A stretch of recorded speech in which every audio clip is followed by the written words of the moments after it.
What's up, radiant souls? So as you know, this is a safe space for like-minded individuals who prioritize what? Who prioritize wellness.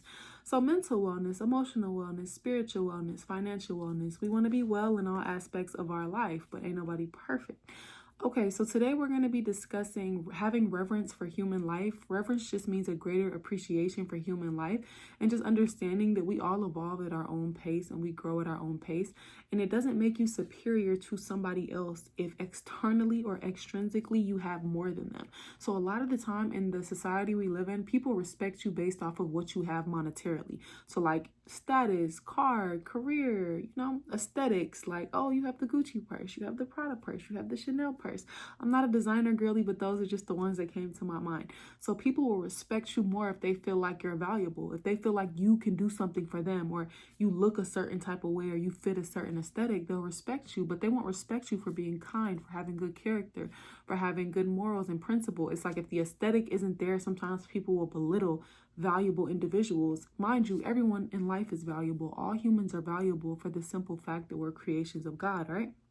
But some people in their head, they get it to thinking that they're superior to other human beings. We're all souls in a body, but because they have more monetary possessions, they think they're superior to other human beings and they belittle them, they talk down to them, they shame them. And when you have reverence, reverence is just a greater appreciation for life. So it could be animals, it could be nature, it could be humans. You don't degrade things that God created because it's not your place to. And everything that you have is a gift that God entrusted you with. So if God entrusted you with the gift of monetary gain and you use the gift that he gave you to actually, fulfill your purpose or do whatever you need to do to belittle the next person in the eyes of God, that's arrogant. That's not operating from a place of humility. So nobody is better than anybody. Again, we're all souls and bodies. And when you deal with a world that's so focused on extrinsic factors like money, status, career, it's kind of draining to a person who operates from a place of soulfulness, operates from a place of kindness. Nobody's perfect, but like I'm never going to treat the CEO different than the janitor. I'm going to treat both with equal respect because they're both human beings. We're all servants of God. And when we go 6 feet under, we can't take any of these material possessions with us. But guess what we can take with us? Our good deeds, the way we treated people, if we were kind to people. Like you don't know. You being kind plants a seed and then it multiplies. I think that's why they say one man can change the world, because you think being kind doesn't matter, but it really matters a lot. And when you operate from a place of extrinsic things only matter, you don't care, you don't consider people's feelings. So you think in business, you don't have to consider people's feelings, and you do.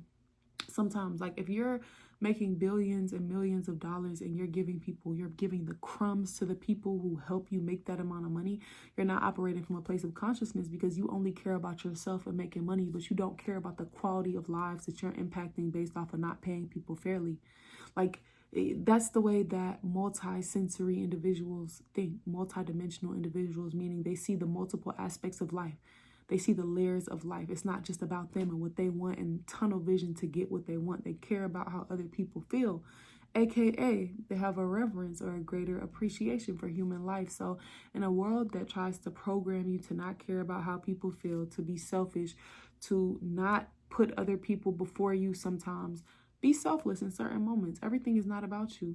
And when you have an opportunity to be harsh, be kind. Just for the simple fact that this is a creation of God. And if you lose that feeling of wanting to be kind to another individual, just take space from them. But even the way you take space from a person matters. Like the way you interact with people matters so much.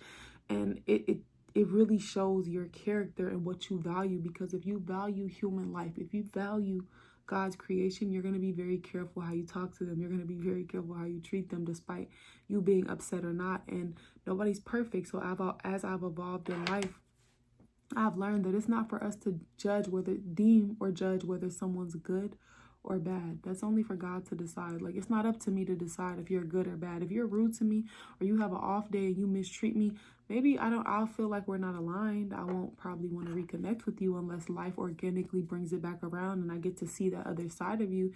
But it's not for me to deem you as good or bad. Like, some people evolve at different rates than you. So even that person who's focused on extrinsic things, like external things, and they kind of forget to treat people with kindness, it's not for me to say, oh, they're a bad person. or they're this. They're evolving at their own pace, and something will happen to bring awareness to where they're in darkness at, and then they'll gain consciousness and they'll maneuver better. But a lot of the times you shouldn't have to, if you're wise, you don't want to have to learn through experience. You want to learn through wisdom and insight and foresight. Because if you have to learn everything through experience, you're going to have a tough life. Okay? Sometimes you have to allow people you trust and feel safe with to bring light in areas that you're in darkness in. So if you're not considerate, you would rather somebody tell you that than you go out and be inconsiderate to so many people. And then when it starts happening to you, you're like, wait, I did this to somebody. That's how that felt when I did this to that person. Oh, when you're hasteful, you're impatient, you're unkind, you're sharp with your tongue, you're going to be in a moment where you're on the receiving end of it. And you're going to be like, oh, that's how that felt? That's horrible. And you're never going to do it again. I've had plenty of moments like that in my life where I've learned from experience. I was harsh when I should have been kind. I was in that exact position. I didn't care about how somebody else felt. I didn't communicate properly. I was in that exact position. So it's when you learn through wisdom, it's less painful than learning through actual life experiences. But there are some individuals, even when life starts to give them back what they've been giving out, they're like, why is this happening to me? They're stuck. They're permanently stuck in victim mode. They cannot comprehend as to why this is happening to them. Why me? I didn't do anything to anybody. You reap what you sow. And there's so many individuals walking around unconscious. They don't even see the pain that they've caused other creations of God.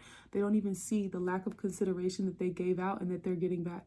They genuinely feel like they don't deserve anything that's happening to them. And that's a dangerous place to be, to not even have self-awareness, to see that your actions impact God's creation.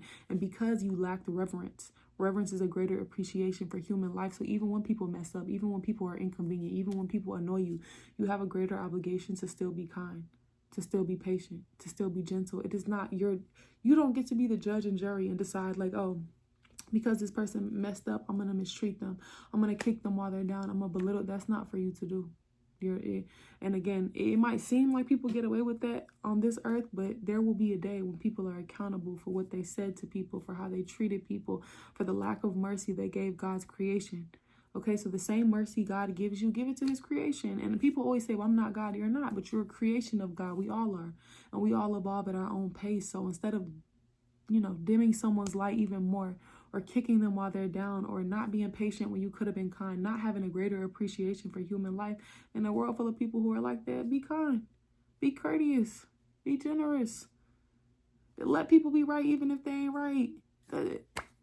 What does it matter? Sometimes I realize our egos are so big, it's we can't take not getting the last word, or we can't take not being seen as right. Who cares? God is the rectifier of affairs. If I can give you grace, I'm going to give you grace. If I can give you kindness when you could be met with harshness, I'm going to do that. But I had to grow to get there. And I only learned that through experience. And that's how I know for a fact you don't want to learn certain things from experience. You don't want to learn certain things from trial and error, because again, that lack of patience you gave somebody, you're going to get that back. That lack of consideration you gave somebody, you're going to get that back. That lack of kindness you gave somebody, you're going to get that back. So you reap what you sow, and genuinely try to have reverence. Again, reverence means a greater appreciation for human life, for not just human life, all forms of life, like nature. Don't litter. If you go to the park and you see trash on the floor, pick it up. You feel me? If you see an animal that's thirsty, give it water. What's it going to hurt you to be kind to God's creation? It's not going to hurt you. You never. And when people are like, oh, I just have enough for me, I'm in survival mode, I understand, because we live in a world where it's every man for themselves. But I'm telling you, God will provide for you. The kinder you are to people, the more graceful you are to people, God will provide for you. God will make a way for you, because we don't rely on people. We rely on God. God is the gift giver. Okay, so the gifts he gives us, time, energy, resources, money, God gives us gifts to fulfill our purpose. So maybe you fulfilling your purpose was you being kind to somebody when you could have been hasteful. Maybe fulfilling your purpose looks like cleaning up, trash at the park. You don't know. Anytime you help the earth be a better place, anytime you do something out of the kindness of your heart and from a place of soulfulness, you don't know the mission that you're fulfilling with God. You don't always have to get money for everything good you do. You don't always have to get a pat on the back or praise for everything good you do. Maybe your praise will come in the next life. So check your ego, subdue the ego, It don't matter who's right. Even if people do wrong to you, gracefully get away from them. Don't retaliate. Don't match their energy, because if you really want them to learn the lesson, you got to let them sit in what they did. And again, proximity and access to you is a gift and a privilege. So you don't have to allow everybody access to you, but you do have a greater obligation to move with morals, principles, and values and characteristics that display that you are, you're a creation of God. You move with integrity. You move with good character. So no matter what people do, let's try to operate with the place of reverence. And if we can't, we're going to get away from them in a graceful way. And if somebody pushes your buttons or is disrespecting you, just be like, hey, I'm not comfortable continuing this conversation right now. I think I'm going to go. It's that simple. Oh, the way this conversation is going is making me uncomfortable. I need to step away. Don't let people pull you into anything that you're not comfortable doing, okay? Like, stand firm on who you are, stand firm on your boundaries, but also handle things with kindness. You got this.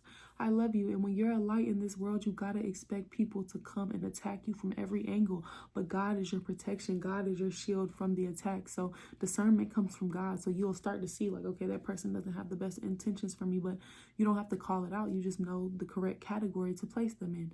You can just, you just move with the shield of God, aka pray, put God first in your life. And I'm telling you, no evil in this world can harm you when you have the protection of God. And anything that does harm you in this life, God would never do something to you not for a greater reason. He would never take something from you and not replace it with something better. So if it's one of those situations, maybe God is teaching you something. Every prophet in the Quran went through trials and tribulations before being able to fulfill their greater purpose. So don't beat yourself up. You're exactly where you're supposed to be.